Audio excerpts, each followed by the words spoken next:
Bien sûr, c'est important en tant que chercheur ou en tant que journaliste de faire attention et de prêter attention aux termes que les personnes concernées eux-mêmes et elles-mêmes utilisent pour décrire leur propre situation.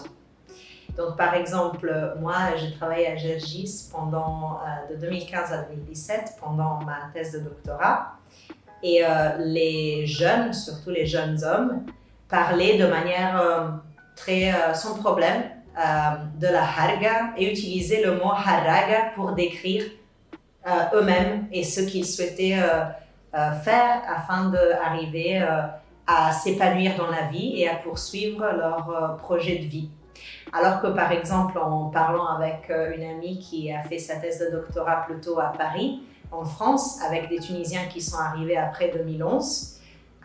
elle disait qu'en fait, les Tunisiens avec qui elle avait travaillé à Paris, qui étaient en situation irrégulière et qui essayaient de ramasser des fiches de paye et des papiers afin de régulariser leur situation,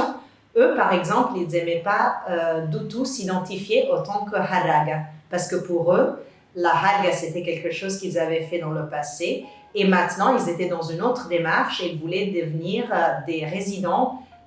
et avoir leur papier. Et ils ne voulaient pas être associés à ce voyage qui, au final, était qu'une partie petite dans le passé de leur projet de vie. Du coup, c'est aussi important de toujours faire attention à comment les gens utilisent les termes, quand et à la temporalité de quand ces termes sont utilisés par les personnes elles-mêmes et toujours se référer, je pense, aux termes que les personnes elles-mêmes, les personnes migrantes elles-mêmes utilisent pour décrire leur propre situation.